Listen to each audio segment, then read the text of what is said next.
واخيرا جبت لكم اعظم تشكيله لبرشلونه اخر 15 سنه. معاكم محمود عشري من 5 في عينك، ويلا بينا نبدا. 11 لاعب في التشكيله ومدرب مخضرم مغوار في اخر التشكيله. ولنبدا بحراسه المرمى، الحائط البشري، الاخطبوط الانساني، صاحب معدل كلين شيت كل 48 مباراه، الحارس خوسيه مانويل بينتو، الحارس الاسباني اللي حافظ على شباك مرمى برشلونه في عدد سالب 18 مباراه. اكبر انجاز عمله في تاريخه هو تلقي هدف جاريث بيل في نهائي كاس الملك 2014. وصل برشلونه معار في 2008 ونظرا لحسه الامني العالي لانه كان شغال امين مخازن قبل ما يحترف كره القدم، برشلونه وقع معاه عقد شراء. ابرز لقطاته في مسيرته مع برشلونه كانت في دوري الابطال 2010 وهو بيلاعب فريق كوبنهاجن. لاعب فريق الخصم داخل عليه بهجمه راح مصفر ببقه، فلاعب الخصم وقف بالكوره عشان افتكر انها صفرت الحكم وانه متسلل. عارف انت عامل زي العيال الصغيره اللي كانت بتهوهو عليك وانتوا بتلعبوا في الشارع. فتحوا معاه تحقيق وردوا كان القانون لا يحمي المغفلين. معانا في مركز الظهير الايمن لاعب برشلونه السابق ولاعب وولفرهامبتون الحالي نيلسون سيميدو، الشهير بعبد الجبار سميده. اللاعب البرتغالي لكن اتولد واتربى في سوهاج بلد المواويل. ناس سوهاج معروفين بكرمهم وحسن استضافتهم، وده اثر جدا على سيميدو وهو بيكبر وتعلم الاصول من صغره. لذلك كل ما فريق يلعب على ارضه تلاقي اجنحه ومهاجمين فريق الخصم بيهاجموا من ناحيته لانه فاتح جبهته شوارع. الله، امال عايزينه يقفل على المهاجمين وما يعدهمش؟ بتوع بني سويف ياكلوا وشنا ويقولوا علينا بخله. قادما من بنفيكا بقيمه انتقال 30.5 مليون يورو و5 مليون يورو متغيرات لكل 50 ماتش يلعبوا. شوفوا ذكاء ودهاء برشلونه في التعاقد مع مواهب تستحق الدفن. وبيتريقوا على توني كروس اللي جاي ب 25 مليون يورو، الى ان انتهت رحلته مع برشلونه الغير مليئه بالانجازات وانضم لولفرهامبتون اعرق نادي في انجلترا. على الجانب الاخر من الملعب في مركز الظهير الايسر معانا ومعاكم اللاعب الامريكي ديست،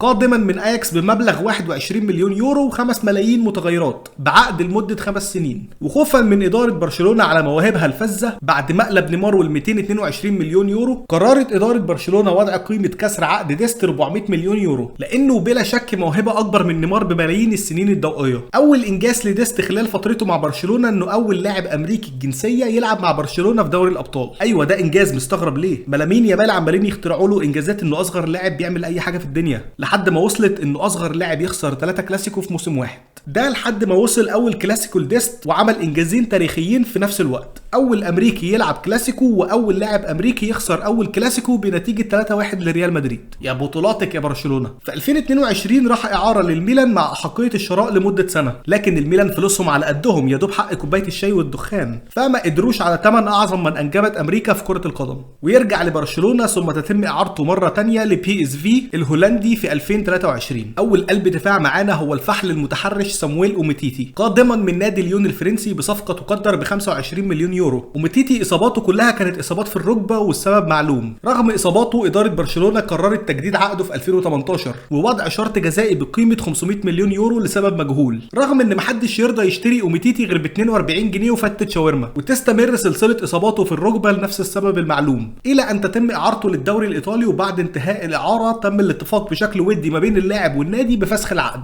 الصحافه قالت انه تم فسخ العقد بسبب عدم الاحتياج والاصابات المتكرره، لكن انا وانت وجمهور العالم كله عارفين ليه فسخوا العقد، وده بسبب ان فرانك دي يونج ما كانش عارف يركز في جميع مبارياته بسبب نظرات اوميتيتي التحرشيه للولد الهولندي الاشقر الحليوه. لكن اداره برشلونه لم تقدر موهبه وميزه صامويل اوميتيتي في الدفاع، رغم انه مسبب ازمه نفسيه لديونج وجافي وبدري كان هيجي عليهم الدور، لكن من اهم مميزاته انه كمدافع متحرش. يعني تخيل ماسك واحد زي هالاند ولا موراتا ولا مبابي كان هيعمل فيهم ايه؟ لكن للاسف انتهى بيه الحال لنادي تاني بيقدر مواهبه الدفينه، وراح على ليل الفرنسي بصفقه انتقال حره تقال انها سرقه القرن. تاني قلب دفاع معانا هو الحقيقه مش قلب دفاع قوي، هو ممكن تقول عليه قلب حنفيه، قلب مفتوح، قلب فرخه مقلي بالفلفل الاسود. معانا الصخره التي تتحطم عليها امال برشلونه، المدافع كليمنت لينجلت. في 2018 اداره برشلونه ارادت الرد على كل مشكك وحاقد، ارادت الرد على كسر عقد نيمار الذي لم تتعافى منه، وراحت كسرت عقد الانجليت مع اشبيليه ودفعت 35 مليون زلوط اوروبي لبسهم المشجع الكتالوني، ليتكون خط دفاع برشلونه من الصخره لينجلت والهضبه اوميتيتي والسهل جيرارد بيكيه. وعادت برشلونه لتحتل اوروبا من جديد بخط دفاع حديدي بيسيح من اول هجمه للخصم عادي. للاسف الاسطوره المخضرم لم يقنع برشلونه بعد ما دفعوا فيه 35 مليون يورو، بدل ما يبيعوه ويخسروا فيه قالوا لك احنا نطلعه اعاره يمكن سعره يزيد 2-3 مليون نجيب بيهم طقم بيتزا لحم مشكل للرجاله اللي شغاله في قاعه افراح الكامب نو. وبالفعل طلع اعاره لتوتنهام في 2022 واعاره ثانيه في 2023 2023 لاستون فيلا. وما زال في التاريخ صفحات للمدافع لينجليت مع برشلونه. ونخش على وسط الملعب، بس قبل ما اخش عليهم يا ريت نفجر زرار اللايك، محتاج اوصل 2000 لايك الحلقه دي عشان افتح محل السباكه اللي بحلم بيه. ولو لسه ما اشتركتش في القناه اشترك لو عجبك المحتوى. ونبدا باول خط وسط معانا، وهو اعظم من انجبت برشلونه، افضل من اخرجت اكاديميه اللمسيه، اهم قائد في تاريخ برشلونه، المعزه الحقيقي سيرجي روبرتو، المعنى الحقيقي لكلمه قائد في برشلونه، اللي بدا مسيرته مع النادي باول ظهور ليه في الفريق الاول في 2010 وحتى الان مستمر لمده 14 سنه، وان شاء الله يكمل 10 سنين كمان، ويتلف امل كل مشجعين برشلونه في الانجاب.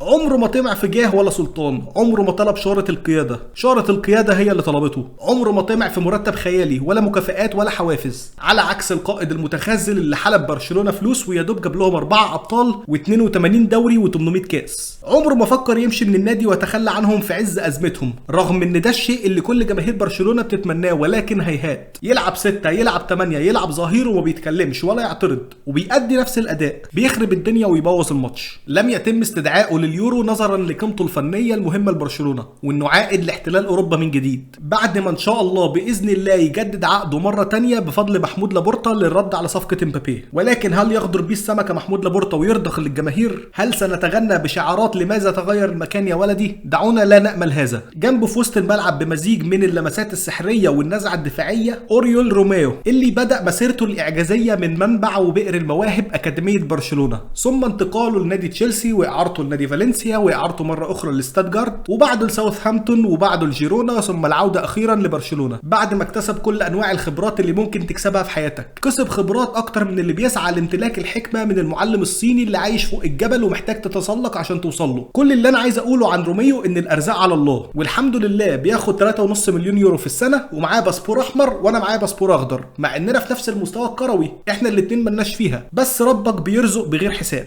اخر لاعب وسط معانا هو فيليبي كوتينيو. هو لا يستحق قوي انه يتحط في القائمه دي مع العظماء دول، لكن حبيت افكر مشجعين برشلونه انهم اشتروا كوتينيو ب 142 مليون عشان يسجل عليهم السابع والثامن وهو لسه مع ناديهم، لكن اعاره لبايرن ميونخ. بني ادم براس كلب، ساب ثوره ليفربول مع انه كان هيبقى اللاعب رقم 1 في منظومه كلوب، ساب المجد وشبط زي العيال الصغيره في برشلونه، قال يعني هيعوض ميسي بعد ما يمشي وكده، اللي هو ما استناش للصيف حتى، لا خرج في الانتقالات الشتويه عشان كانت بتاكله، كان بيهرب من المدرسه عشان يتفرج على برشلونه يا جدع. وفي الاخر سجل السابع والثامن، وباقي مشواره مع برشلونه اصابات ولعب مقرف لحد ما راح استون فيلا ودلوقتي في الدحيل وهو لسه 32 سنه. نخش على خط الهجوم على طول. انا الحقيقه احترت جدا احط مين هنا يا جدعان. خط هجوم برشلونه حاجه تقطع القلب، من بعد ميسي وسواريز ونيمار انتوا مستحملين ازاي؟ ده احنا ما كانش عاجبنا بنزيما، يا نهار اسود. المهم اول واحد معانا بدون نقاش هو فيران توريس. كالعاده جماهير برشلونه مع اي صفقه بتوصل لهم بينفخوا في اللاعب زياده عن اللزوم، خصوصا انه من عند ابن عمهم جوارديولا، اللي ما كانوش لسه اكتشفوا ساعتها ان جوارديولا ما بيسيبش حد يمشي الا لما يكون بضاعه مضروبه، اللي هو لو كان فيه الخير ما كانش رماد طير. وصل برشلونه وسجل في كلاسيكو ال 4-0 لبرشلونه، لكن زي معظم لعيبه برشلونه الجديده اخر كام سنه طلع بالونه وفرقعت في وش الاداره. وطبعا لازم اذكر انه ماضي عقد قيمه كسره هي مليار يورو. مليار يورو. فخلي بالك يا ناصر يا خليفي، احنا مش هنقع في الفخ مره ثانيه. ارقام توريس لا تعد ولا تحصى لانها سهله جدا تتحفظ. 29 ماتش مشترك في 10 جوال كجناح، 7 اهداف و3 اسيست السيزون ده. معانا في خط الهجوم الظاهره بريثويت اللي اتكلمنا عنه مفصلا في حلقه تحدي مع الحكومه كريم بنزيما، فلا جديد يذكر ولا قديم يعاد. الظاهره بريثويت مش محتاج فصل زي يتكلم عن انجازاته. واخر لاعب معانا في التشكيله وخط الهجوم هو القناص البومبر، لا مش ليفاندوسكي، رغم انه يستحق يخش القايمه دي من ساعه ما انتقل لبرشلونه، لكن في واحد احسن منه وهو منفيس ديباي. ممس الكره الهولنديه بعد تألقه مع مانشستر يونايتد وكسر كل ارقام البريمير ليج وانفجار موهبته في ليون الفرنسي، وامبابي كان عايش تحت ظله. وصل الفريق الكتالوني بعد صفقه انتقال حر وفرت فيه برشلونه مبلغ وقدره 2000 يورو ثمن الطيران، لان ملوش قيمه سوقيه من الاساس، ولكن للاسف لم يتألق مع برشلونه بسبب ضغط الاداره والجماهير لانهم جايبينه يعوض سواريز. ومنفيس ديباي الحقيقه حس بالاهانه لمقارنته بسواريز، وده اثر عليه نفسيا وعلى ادائه، ولكن ينجح الفريق الكتالوني بالتخلص منه للزبون الثاني اتلتيكو مدريد، ويلبسوه لصغير العاصمه ب 4 مليون يورو. وتقريبا دي الصفقه الوحيده اللي محمود لابورتا كسب فيها. واخيرا وليس اخرا المدرب، الحقيقه ما لقيتش افضل من الفلاح كيكي ستيان انه يمسك الفريق ده بعد خسارته 8-2 من بايرن ميونخ. والى هنا ايها السيدات والساده تنتهي حلقتنا. لو عندك لاعب عايز تضيفه للقائمه سيبهولي في الكومنتات. تابعني على انستجرامي الشخصي، اللينك في وصف الحلقه. لايك وسبسكرايب واشوفكم الحلقه الجايه. كان معاكم محمود عشري من 5 في عينك. سلام.